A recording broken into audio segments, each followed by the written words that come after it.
On October 13, 1879, Judge William Patterson awoke in a cold sweat in room 7 of the Callahan Lodge, deep in the Arkansas Ozarks.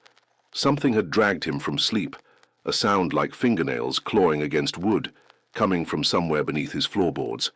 As he pressed his ear to the rough-hewn planks, what he heard would haunt him for the rest of his days, the muffled sobbing of what sounded like a child trapped somewhere in the darkness below.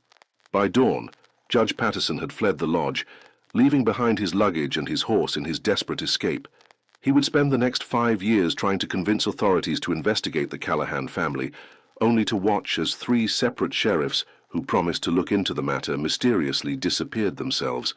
This is the macabre mystery of the Callahan Lodge, where a family of seemingly respectable innkeepers transformed the ancient tradition of hospitality into something unspeakably evil.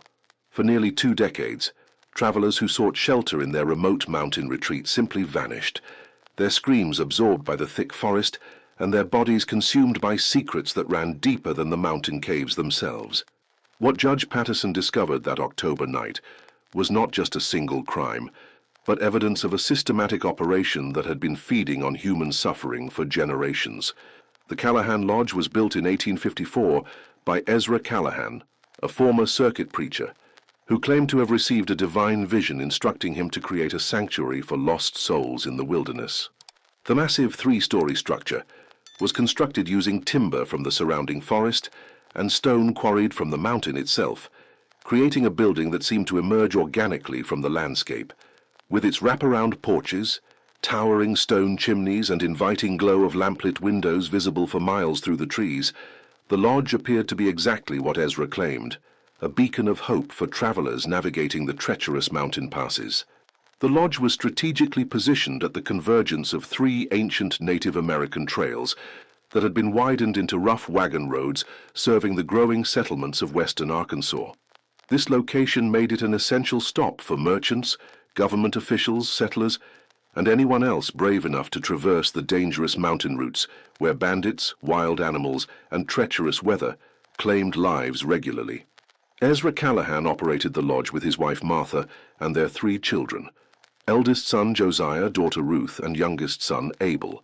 The family cultivated an image of pious respectability that attracted not only desperate travelers, but also influential visitors who appreciated the lodge's reputation for excellent meals, comfortable accommodations, and the Callahan family's apparent devotion to Christian values. Contemporary accounts describe Ezra as a tall, imposing man with piercing blue eyes and a voice that could captivate audiences during the impromptu religious services he conducted for guests. Martha was noted for her exceptional cooking and her maternal care for travelers who arrived sick or injured from their journeys. The children were described as well-mannered and helpful, assisting with lodge operations while maintaining the studious demeanor expected of a preacher's family. What guests could not have known was that the Callahan family's religious facade concealed beliefs and practices that would have horrified even the most hardened frontier settlers. Ezra had not abandoned his religious calling when he built the lodge. He had perverted it into something that transformed acts of mercy into opportunities for systematic evil. The family's crimes began small, targeting travelers who appeared to have no connections or whose disappearances could be easily explained by the known dangers of mountain travel. Their first confirmed victim was likely Samuel Morrison, a peddler who arrived at the lodge in late 1855 during an early winter storm. Morrison was traveling alone with a pack of valuable goods, including jewelry, fine fabrics, and silver coins that he planned to sell in the growing settlements of eastern Arkansas. Morrison's disappearance was attributed to the storm, which had made the mountain passes impassable for several days after his planned departure. When spring arrived, and Morrison failed to appear in any of the settlements he had mentioned visiting, his absence was explained as evidence that he had either died in the mountains or decided to seek opportunities elsewhere. What actually happened to Samuel Morrison established the pattern that the Callahan family would follow for nearly 20 years. After determining that Morrison was a suitable target, traveling alone with valuable goods and no immediate connections who would investigate his disappearance, the family implemented what they had developed as a systematic method of murder and disposal. The process began with Martha Callahan's famous evening meals, which she served family-style to all guests staying at the lodge. The meals were genuinely excellent, featuring fresh game, vegetables from the family's garden, and Martha's renowned desserts. But for selected victims, Martha would add a special ingredient to their portion, a sleeping draught made from local plants that would render the victim unconscious within an hour of consumption. The family had learned through experimentation with different plants and dosages how to create a substance that would incapacitate victims without killing them immediately. This allowed them to maintain their facade of hospitality while ensuring that targeted guests would be helpless when the family was ready to complete their crimes. Once a victim was unconscious, the real horror would begin. The Callahan family had constructed a series of hidden chambers beneath the lodge, accessible through concealed passages that connected to a network of natural caves extending deep into the mountain. These chambers served multiple purposes in the family's criminal operation: holding cells for living victims, torture chambers for extracting information about valuables, and eventually disposal sites for bodies. The underground complex had been designed and built by Ezra Callahan himself, who possessed considerable engineering skills, developed during his years of traveling ministry, when he had often been forced to create temporary shelters and solve practical problems with limited resources. The sophistication of the hidden chambers suggested months or even years of careful planning before the family committed their first murder. Samuel Morrison was dragged to one of these chambers while unconscious, where he awoke to find himself chained to a stone wall in complete darkness. The psychological impact of this awakening, discovering that the religious family who had offered him sanctuary had actually imprisoned him in an underground dungeon, was carefully calculated by the Callahans to maximize their victims' terror and despair. The family had learned that psychological torture could be as effective as physical pain in breaking down victims' resistance and extracting information about hidden valuables. They would visit imprisoned victims regularly, sometimes bringing food and water while expressing apparent concern for their welfare, other times threatening them with specific tortures while describing in detail what would happen if they refused to cooperate. Martha Callahan played a particularly cruel role in these psychological manipulations, presenting herself as a potential savior who might be able to convince her husband to release the victim if they provided sufficient information about their resources and background. This false hope proved to be one of the most effective torture techniques the family employed, as victims would endure extended periods of imprisonment while believing that cooperation might lead to freedom. The information extracted from Samuel Morrison during his days of imprisonment revealed that he carried more valuable goods than the family had initially realized, and that he had established a network of contacts throughout Arkansas who expected regular communication from him. This intelligence forced the family to refine their methods for avoiding suspicion while maximizing the profits from their crimes. When Morrison could provide no more useful information, or when the family had exhausted their entertainment from his suffering, they would complete the murder using methods designed to satisfy their sadistic impulses while ensuring that no evidence would survive to incriminate them. The natural cave system provided ideal conditions for disposing of bodies, with underground streams that could carry remains far from the lodge and limestone formations that accelerated decomposition. The success of Morrison's murder encouraged the Callahan family to expand their operation and develop more sophisticated techniques for identifying and capturing profitable victims. They realized that their position as respectable innkeepers provided perfect cover for systematic murder and robbery, as guests voluntarily isolated themselves in a remote location where screams would not be heard and disappearances could be explained by natural hazards. Over the following months, the frequency of murders at Callahan Lodge increased steadily. The family developed criteria for victim selection that balanced potential profit against risk of detection, targeting individuals who traveled alone with valuable goods, while avoiding victims whose disappearances might trigger intensive investigations. Josiah Callahan, who was 18 when the family's killing spree began, quickly became the primary executioner for their operation. Unlike his father's religious persona or his mother's maternal facade, Josiah displayed natural talent for violence and intimidation that made him ideal for subduing victims and conducting interrogations. Witnesses who survived encounters with the family described him as possessing an unsettling combination of intelligence and complete lack of empathy. Ruth Callahan, then 16, served as the family's intelligence gatherer and record keeper. She possessed remarkable memory for details and an intuitive understanding of human behavior that enabled her to identify vulnerable targets and extract crucial information during seemingly casual conversations with guests. Her youth and apparent innocence made it easy for her to gain the trust of travelers who had no reason to suspect that a preacher's daughter might be evaluating them for murder.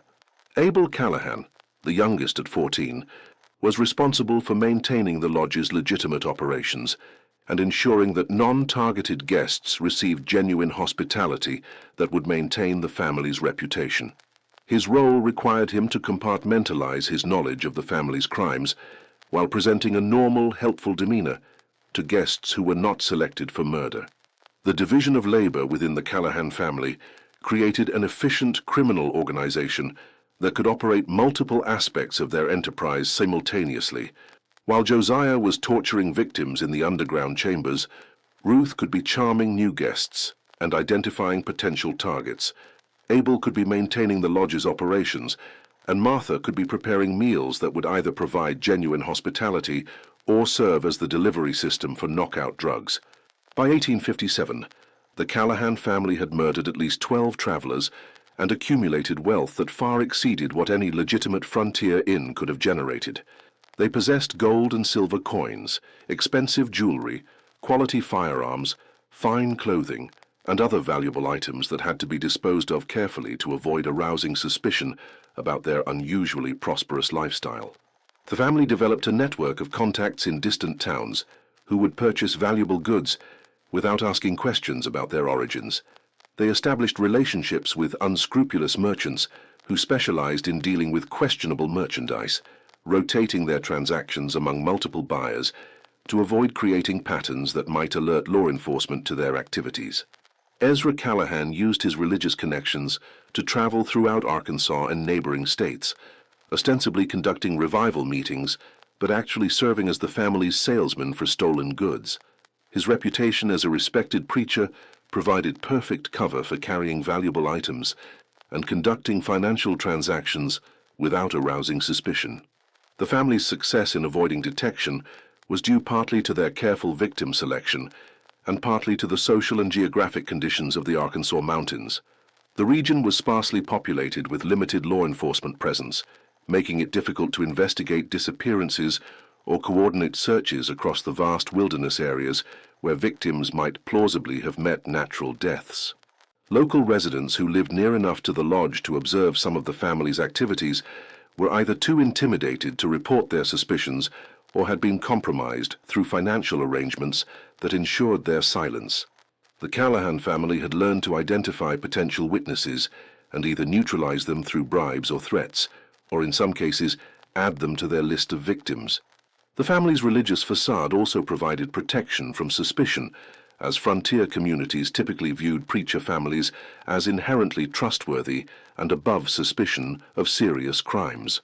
The contrast between the Callahans' public piety and their private actions was so extreme that most people found it literally inconceivable that such respectable citizens could be capable of systematic murder.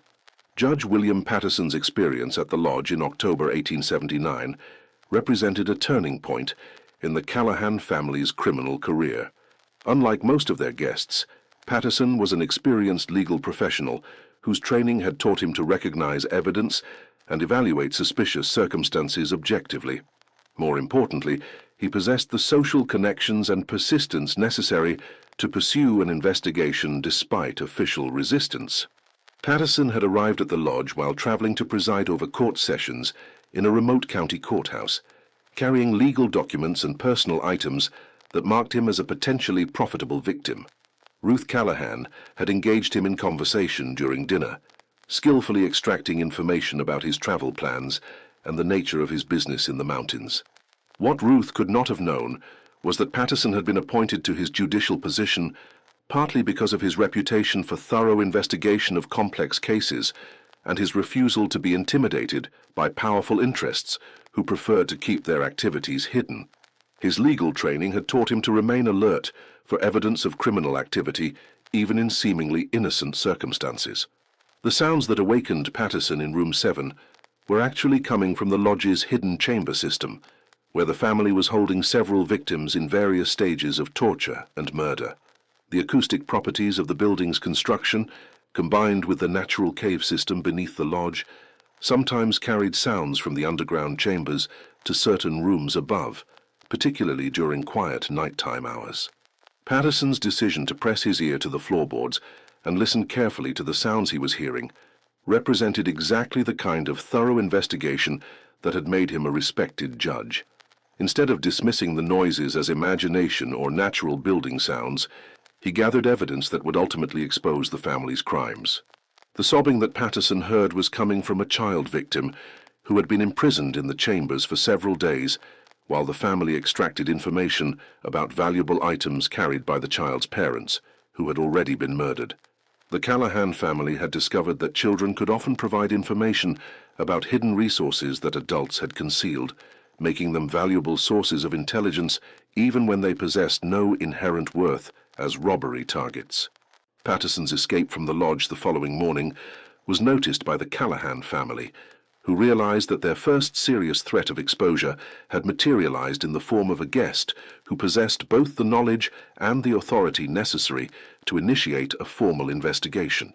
The family faced a decision about whether to pursue Patterson and attempt to eliminate him before he could report their activities, or to modify their operations to avoid detection, while hoping that Patterson's accusations would not be taken seriously.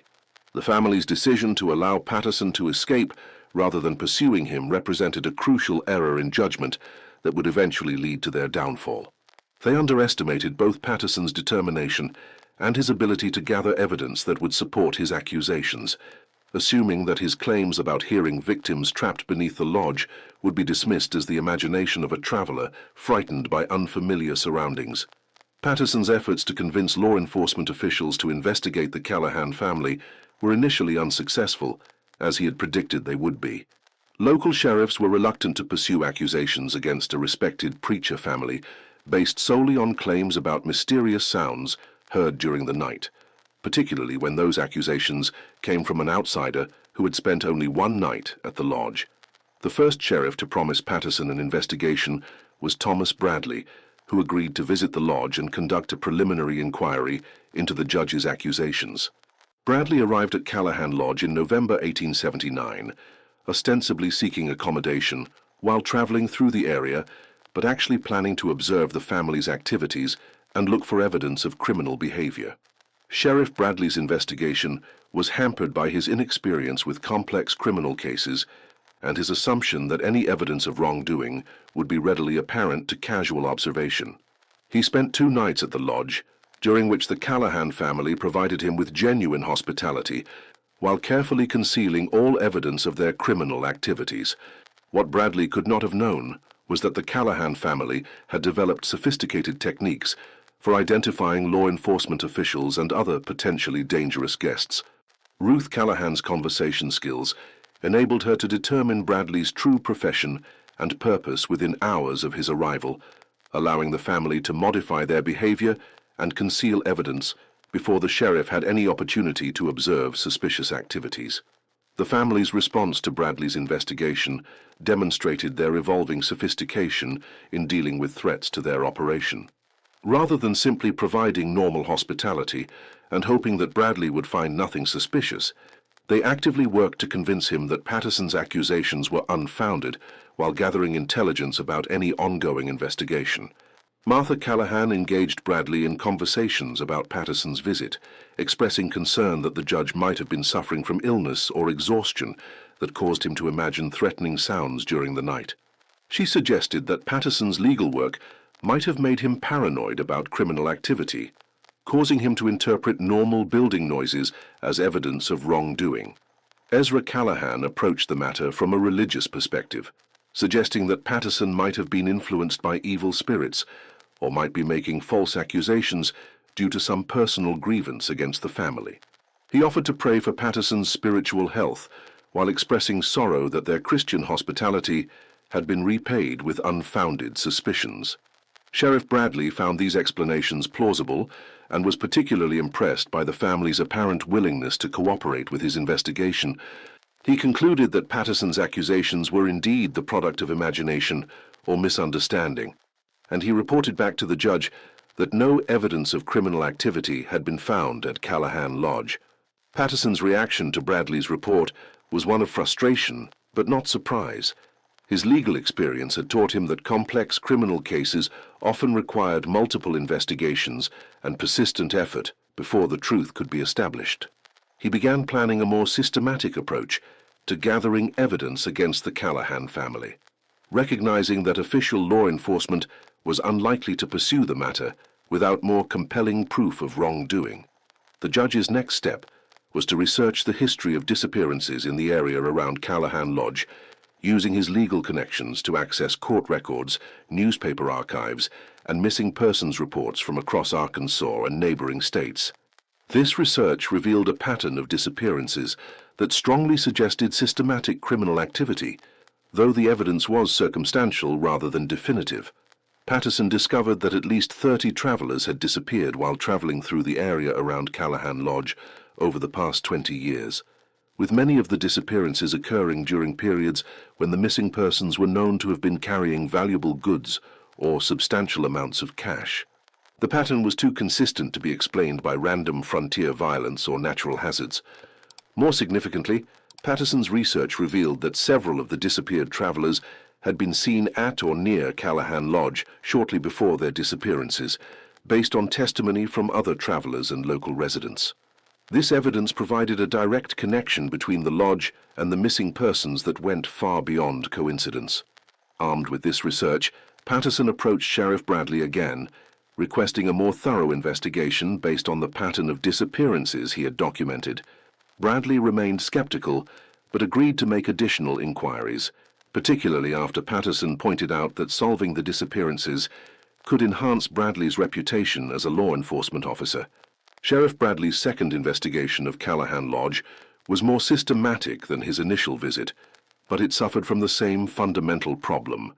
The Callahan family's ability to identify threats and conceal evidence made it nearly impossible for conventional investigation techniques to uncover proof of their crimes.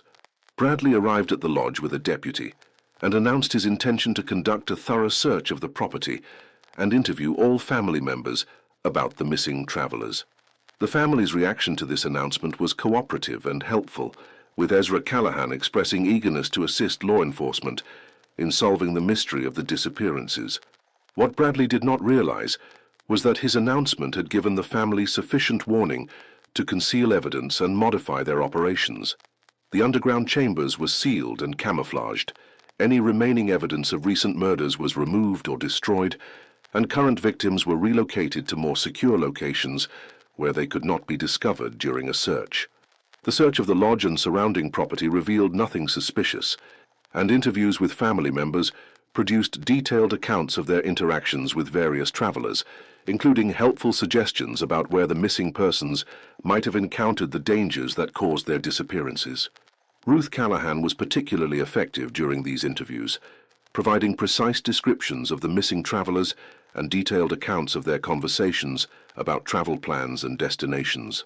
Her apparent concern for the fate of the missing persons and her helpful attitude toward the investigation convinced Bradley that the family was genuinely innocent of wrongdoing. Sheriff Bradley's second report concluded that while the pattern of disappearances was indeed troubling, there was no evidence connecting the Callahan family to any criminal activity. He suggested that the disappearances might be the work of bandits operating in the remote areas around the lodge, or might be attributed to the known dangers of mountain travel during harsh weather conditions. Patterson's frustration with these inconclusive investigations led him to take more direct action. He began organizing private investigators and concerned citizens to conduct surveillance of Callahan Lodge, hoping to gather evidence that official law enforcement had been unable to find. The private investigation organized by Patterson faced significant challenges, including the lodge's remote location, the family's apparent ability to detect surveillance, and the danger posed to investigators if the Callahan family was indeed responsible for systematic murder. Several volunteers withdrew from the investigation after experiencing what they described as threatening encounters with unknown individuals in the mountains around the lodge. Despite these obstacles, Patterson's investigation began producing evidence that supported his suspicions about the Callahan family. Surveillance teams observed unusual nighttime activities at the lodge, including the movement of large objects that appeared to be bodies, and the sounds of digging in areas where no legitimate construction or agricultural work was taking place. More significantly, the investigation discovered that the Callahan family possessed wealth and valuable goods that far exceeded what they could have legitimately earned from operating a frontier inn. Ezra Callahan's travels throughout Arkansas included transactions with merchants who dealt in expensive jewelry and rare items that suggested access to resources beyond those of a typical preacher and innkeeper. The breakthrough in Patterson's investigation came when one of his surveillance teams observed the family disposing of what appeared to be a body in the forest behind the lodge. The team followed the disposal route and discovered a well-concealed burial site that contained human remains, providing the first physical evidence of murder at Callahan Lodge. The discovery of human remains finally provided Patterson with evidence sufficient to demand official law enforcement action, but it also placed the investigation team in immediate danger. The Callahan family's response to the discovery suggested that they were prepared to kill witnesses to protect their operation, forcing Patterson to coordinate with federal authorities to ensure the safety of his investigators. Patterson's communication with federal authorities attracted the attention of U.S. Marshal James Crawford, who specialized in complex criminal cases involving multiple jurisdictions. Crawford recognized that the Callahan case represented exactly the kind of organized criminal activity that required federal intervention, particularly given the apparent corruption or incompetence of local law enforcement. Marshal Crawford's involvement in the case brought professional investigative techniques and federal authority to bear on what had previously been a local matter, complicated by jurisdictional limitations and resource constraints.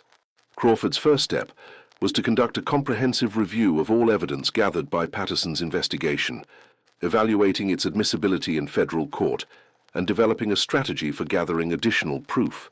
The Marshal's analysis of the case revealed that the Callahan family had created one of the most sophisticated criminal operations in frontier America, with levels of organization and concealment that exceeded anything Crawford had encountered in his years of pursuing dangerous criminals across the Western Territories.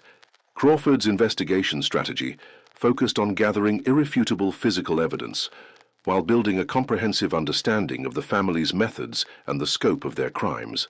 This approach required careful coordination between federal agents, local law enforcement officials who could be trusted, and private citizens who possessed crucial information about the case.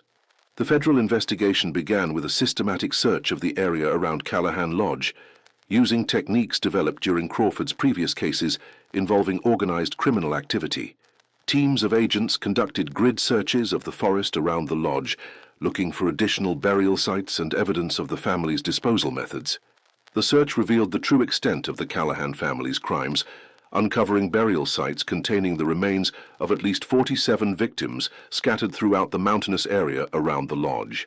The discovery of so many bodies confirmed that the family had been operating their murder scheme for nearly 2 decades, making them responsible for one of the largest serial killing sprees in American history.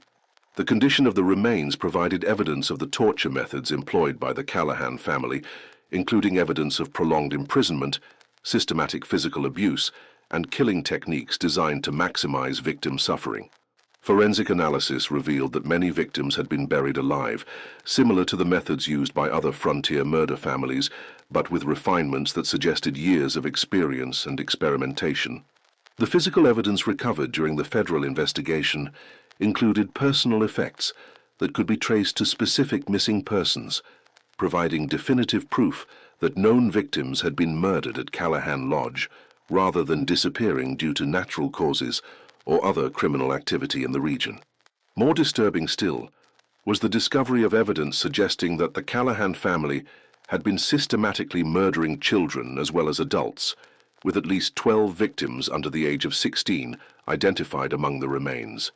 The murder of children appeared to serve no practical purpose beyond satisfying the family's sadistic impulses, as children typically possessed no valuable goods that would justify their deaths from a profit motive. The investigation also uncovered the sophisticated underground chamber system that the family had constructed beneath the lodge, revealing the true extent of their preparation for systematic murder and torture. The chambers included holding cells, torture facilities, and disposal systems that demonstrated engineering skills and criminal planning far beyond what investigators had initially anticipated. Marshal Crawford's examination of the underground complex revealed that the Callahan family had been continuously improving and expanding their facilities over the years, adding new chambers and refining their torture techniques based on experience gained from previous victims. The sophistication of the complex suggested that the family viewed their criminal activities as a permanent lifestyle rather than a temporary criminal enterprise. The federal investigation also revealed the extent of the Callahan family's criminal network, including corrupt officials who had accepted bribes to ignore evidence of criminal activity, and merchants who had knowingly purchased stolen goods from the family over many years. This network had been essential to the family's success in avoiding detection and prosecution, providing early warning of investigations and markets for disposing of stolen property. The evidence gathered during Marshal Crawford's investigation was so extensive and damning that the Callahan family's guilt was beyond question, but apprehending them proved to be as challenging as gathering evidence of their crimes. The family's familiarity with the mountain terrain and their network of criminal associates provided them with advantages that made capture difficult even with federal resources. When Crawford's agents moved to arrest the Callahan family in March 1880, they discovered that the lodge had been abandoned and the family had disappeared, apparently having received advance warning of the impending raid.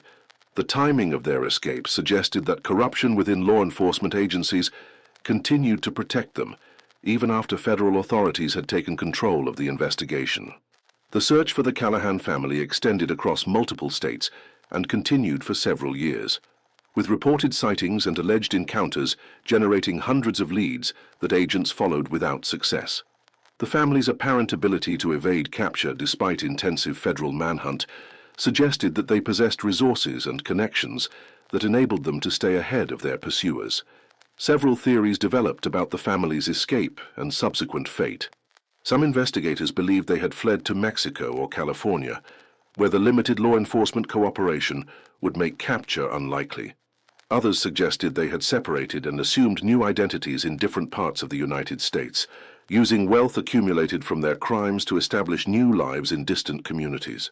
The most persistent theory about the Callahan family's fate involved reports that they had been killed by vigilante groups or rival criminals before federal authorities could apprehend them.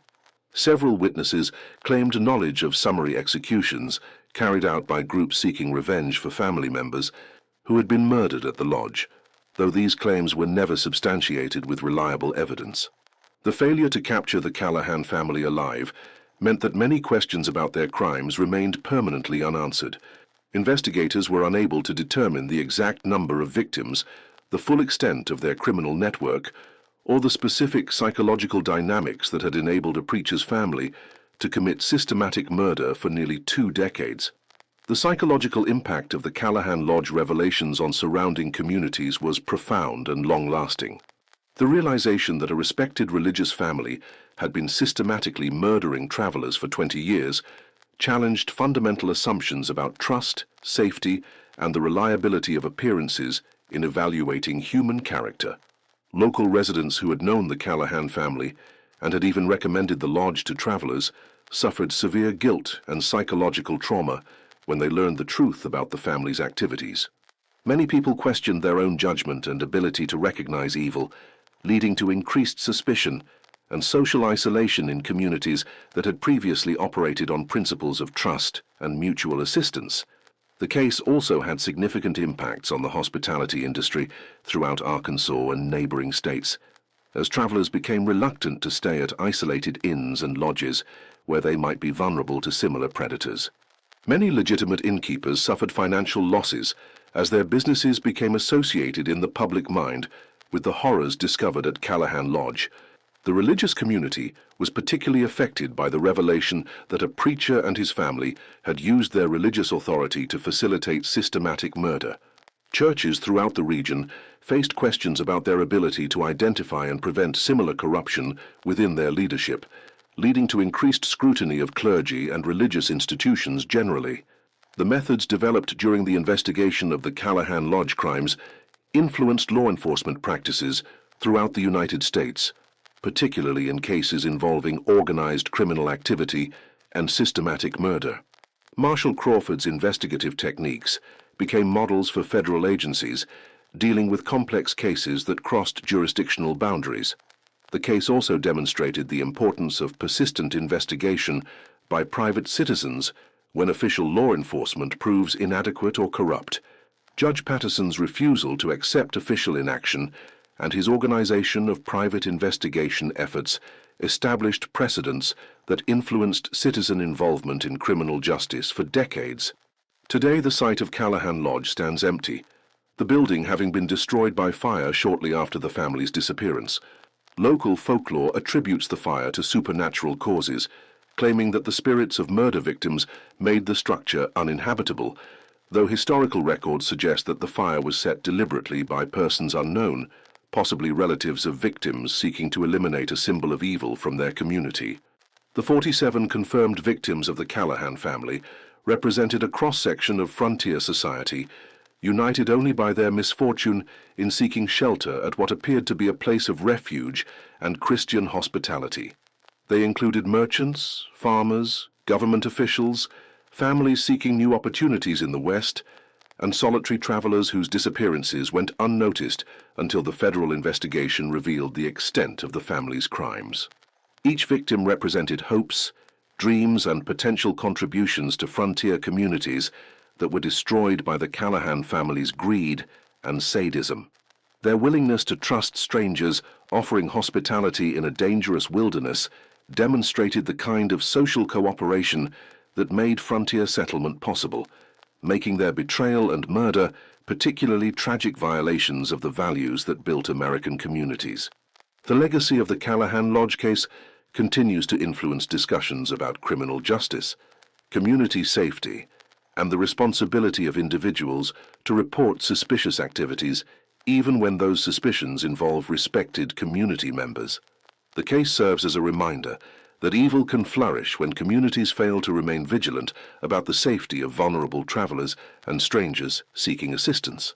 The legacy of the Callahan Lodge case continues to influence discussions about criminal justice, community safety, and the responsibility of individuals to report suspicious activities even when those suspicions involve respected community members. The case serves as a reminder that evil can flourish when communities fail to remain vigilant about the safety of vulnerable travelers and strangers seeking assistance. The investigation into the Callahan family's crimes revealed disturbing details about their methods that went far beyond simple murder for profit. Evidence found in the underground chambers included detailed journals kept by Ruth Callahan documenting the family's experiments with different torture techniques and their observations about victim psychology during extended periods of imprisonment and abuse. Ruth's journals, discovered hidden in a sealed chamber beneath the lodge's kitchen, provided chilling insights into the mind of a young woman who had grown up participating in systematic murder as if it were a normal family business.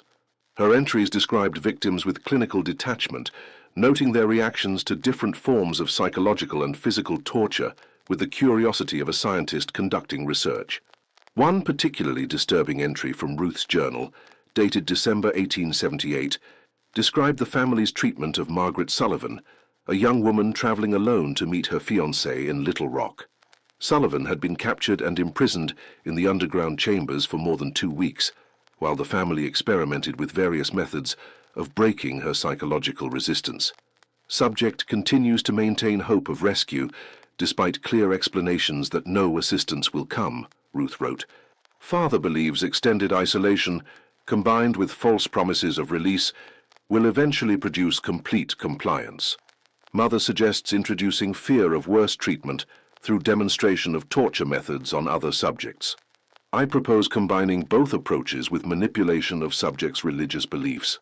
The journal entries revealed that the Callahan family had developed sophisticated understanding of human psychology that they used to maximize their victims' suffering while extracting maximum information about hidden valuables and potential connections who might investigate disappearances.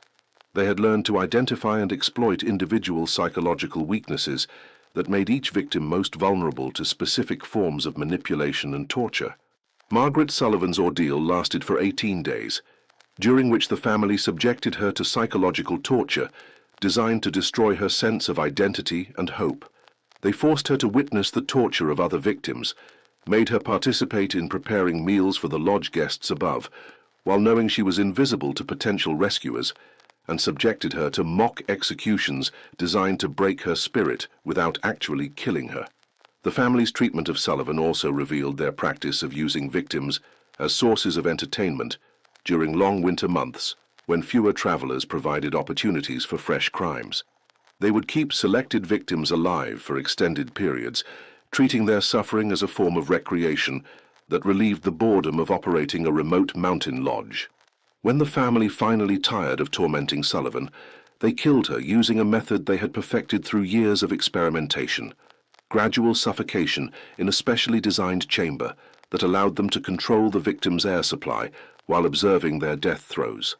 This method provided maximum satisfaction for their sadistic impulses while ensuring that victims experienced prolonged terror before losing consciousness. The discovery of Sullivan's remains, along with personal items that confirmed her identity, provided federal investigators with crucial evidence linking the Callahan family to specific missing persons cases that had been reported to authorities across Arkansas and neighboring states. Her case became one of the most thoroughly documented examples of the family's crimes, providing insights into their methods that helped investigators understand the full scope of their criminal operation. Federal investigators also discovered evidence that the Callahan family had been systematically targeting specific types of victims based on detailed criteria that went far beyond simple assessment of potential profitability. They had developed profiles of ideal victims that included psychological characteristics that would make individuals particularly suitable for extended torture and experimentation. The family's victim selection criteria included preferences for travelers who appeared to possess strong religious faith, as these individuals could be subjected to spiritual torture that involved perversion of their beliefs and forced participation in blasphemous rituals that the family had developed as part of their criminal activities. Ezra Callahan's religious background enabled him to create elaborate psychological tortures that combined physical pain with spiritual degradation.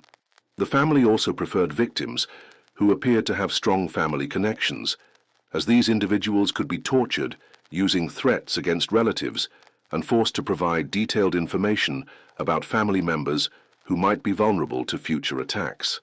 This information was sometimes used to plan additional crimes targeting the relatives of murder victims, extending the family's criminal reach far beyond their immediate geographic area. Evidence found in the underground chambers included correspondence between the Callahan family and criminal associates in other states, revealing that they had been sharing information about potential victims and coordinating activities with other criminal organizations throughout the frontier region. This network operated by providing intelligence about wealthy travelers, assistance with disposing of stolen goods, and mutual protection from law enforcement investigations. The criminal network connected to the Callahan family included corrupt officials in multiple states who provided advance warning about law enforcement activities in exchange for financial compensation.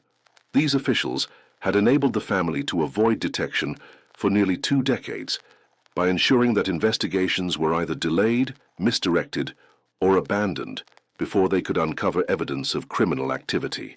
Sheriff Thomas Bradley's mysterious disappearance, after promising Judge Patterson a thorough investigation, was revealed to have been the result of his discovery of evidence implicating the Callahan family in systematic murder. Bradley had apparently been killed by the family or their associates when his investigation came too close to exposing their crimes, making him another victim of their criminal organization. The investigation into Bradley's disappearance revealed that he had been conducting a more thorough investigation of the lodge than he had reported to Patterson, apparently having discovered evidence of the underground chamber system during a covert search of the property. His death served as a warning to other law enforcement officials about the dangers of pursuing the Callahan family too aggressively.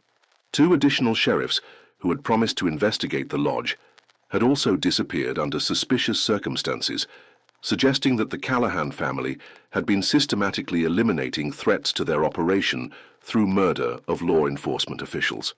This pattern of killing sheriffs had contributed to the reluctance of local authorities to pursue investigations of the family, as potential investigators feared for their own safety. The federal investigation revealed that the Callahan family had been operating with virtual impunity for years because their willingness to kill law enforcement officials had created a climate of fear that prevented serious investigation of their activities. Local authorities had learned that investigating the lodge was potentially fatal, leading them to accept bribes or simply ignore evidence rather than risking their lives. Marshal Crawford's investigation was successful, partly because federal authorities had resources and backup that local sheriffs lacked, making it more difficult for the Callahan family to eliminate threats through assassination. The federal approach also included coordinated surveillance and communication systems that made it harder for the family to identify and eliminate individual investigators before they could report their findings.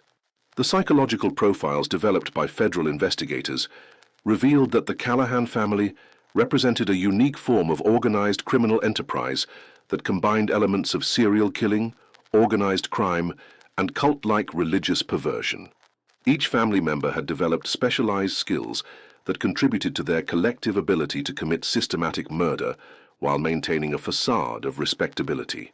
Ezra Callahan's psychological profile revealed a complex personality that combined genuine religious knowledge with profound moral corruption that enabled him to pervert Christian concepts of hospitality and charity into justifications for systematic murder. His ability to quote scripture while planning torture sessions demonstrated a level of psychological compartmentalization that exceeded even typical criminal behavior. Martha Callahan's profile revealed a woman whose maternal instincts had been perverted into sadistic pleasure, derived from nurturing victims before betraying them to torture and death. Her role in providing drugged meals to selected guests represented a corruption of the traditional female role as nurturer that made her betrayal particularly psychologically devastating to victims who trusted her maternal care. The profiles of the Callahan children revealed individuals who had been raised from early ages to view systematic murder as normal family activity, resulting in psychological development that was fundamentally different from normal moral development. Ruth's journals demonstrated intellectual curiosity applied to criminal activities, while Josiah's behavior showed complete absence of empathy combined with natural talent for violence.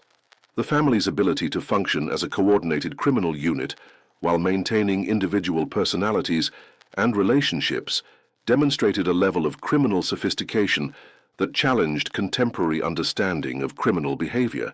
Their case became one of the first studies of organized family criminality that influenced the development of criminal psychology as a scientific discipline. The investigation also revealed that the Callahan family had been documenting their crimes through detailed records that included not only victim information and stolen property inventories, but also artistic representations of their torture methods and photographic documentation of victim suffering.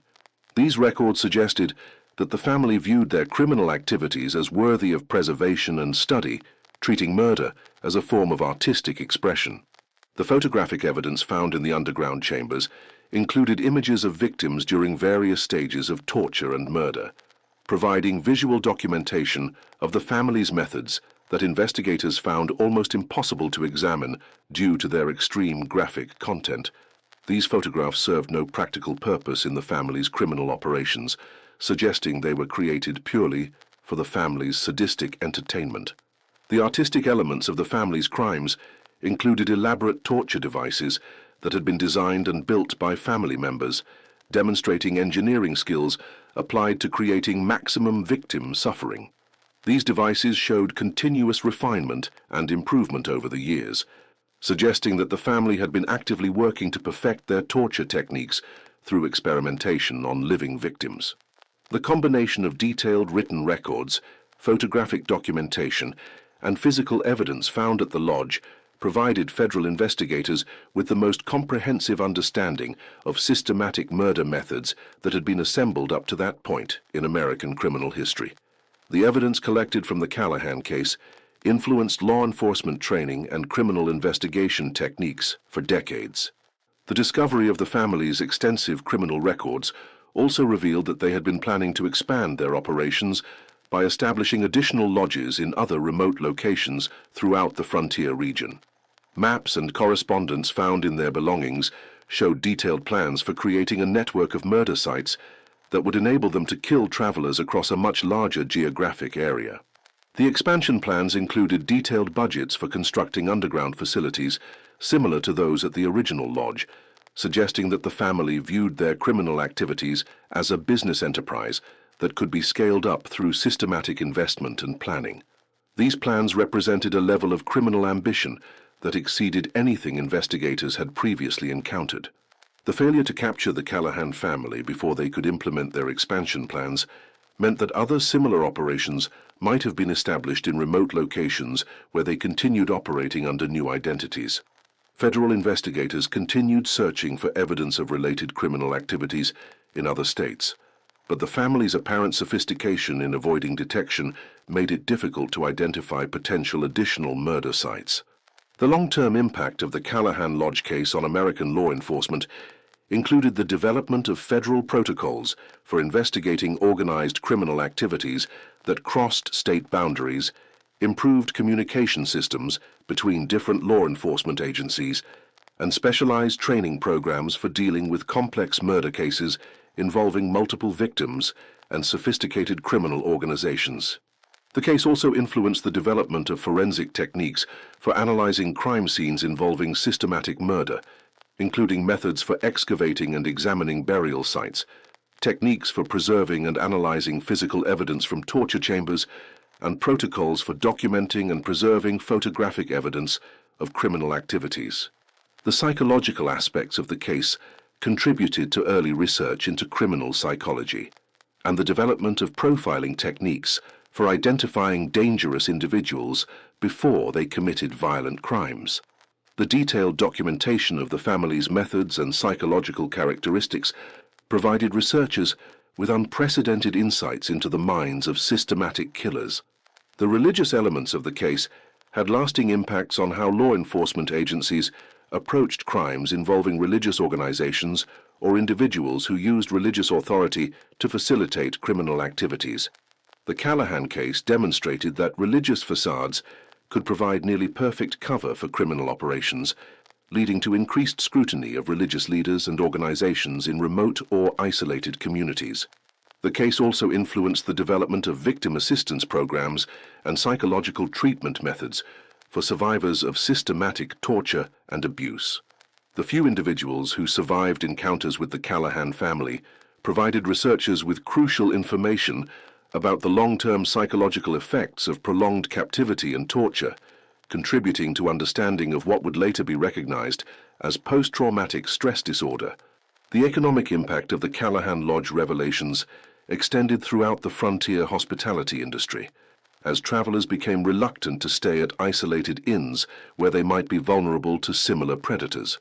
Many legitimate innkeepers suffered financial losses as their businesses became associated in public perception with the horrors discovered at the lodge. The case influenced the development of professional standards and certification programs for frontier hospitality businesses as communities sought ways to distinguish between legitimate establishments and potential criminal operations. These programs included background checks for proprietors, regular inspections of facilities, and communication networks for sharing information about suspicious activities. Insurance companies began requiring additional documentation and verification procedures before providing coverage for travelers and hospitality businesses in remote locations. The realization that systematic murder could be disguised as natural disappearances led to demands for better security measures and more thorough investigation of suspicious circumstances. Transportation companies and government agencies responsible for maintaining frontier roads began implementing security measures designed to protect travelers from predatory innkeepers and other criminal organizations. These measures included establishing official way stations with verified operators, creating communication systems for tracking traveler movements, and providing escorts for valuable cargo shipments.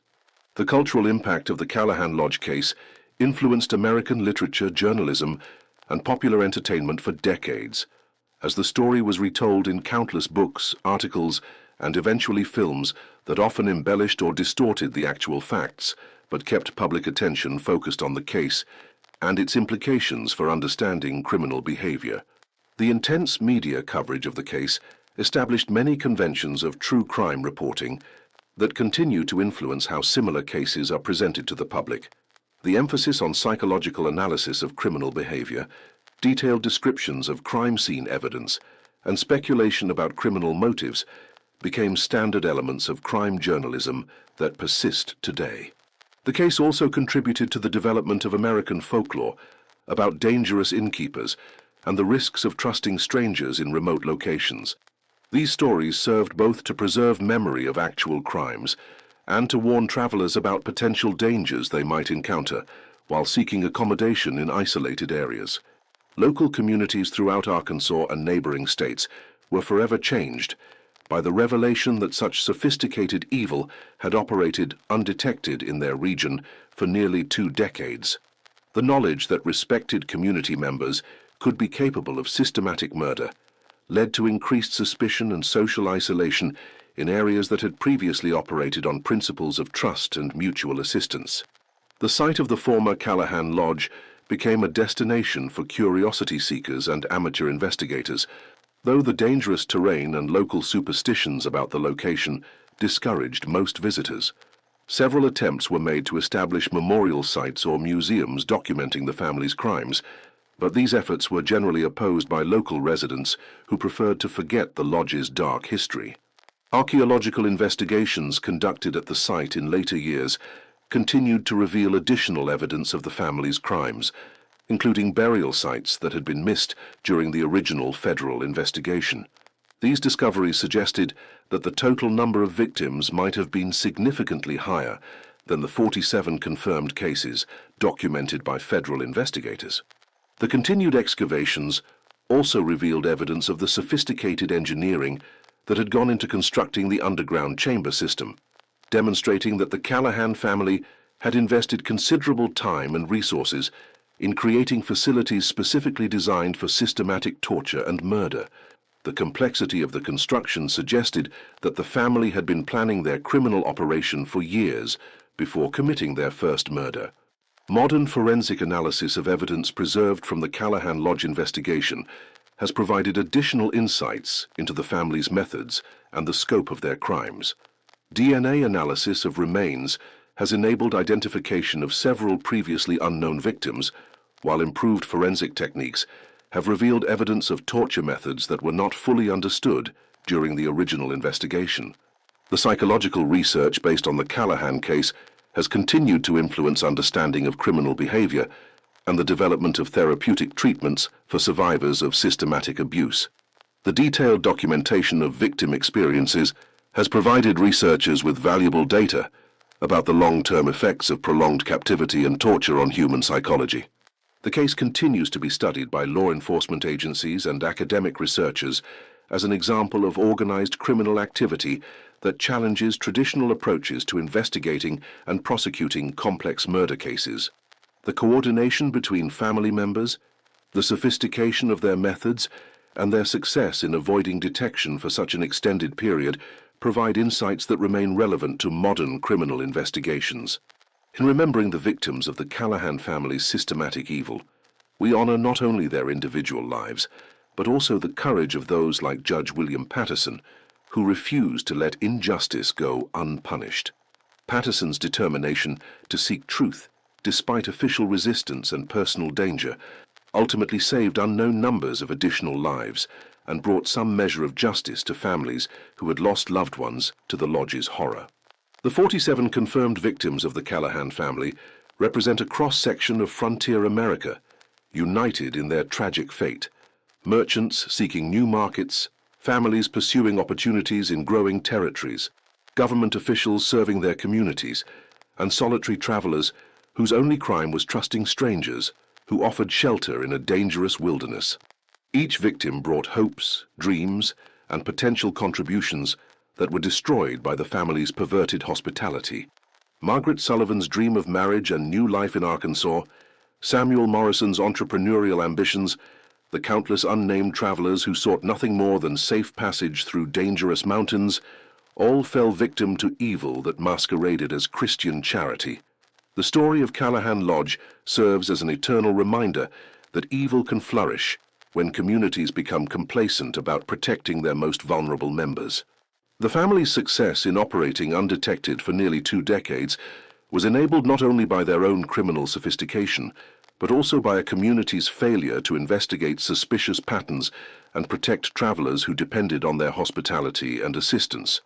In the end, the macabre mystery of the Callahan Lodge illustrates both the darkest depths of human depravity and the redemptive power of individuals who refuse to ignore evidence of evil.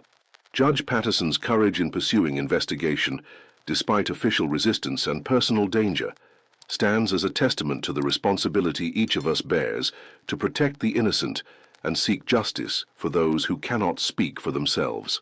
The legacy of Callahan Lodge reminds us that the price of civilization is eternal vigilance, and that our willingness to see, investigate, and act when confronted with evidence of systematic evil can mean the difference between justice and tragedy for those who depend on our protection.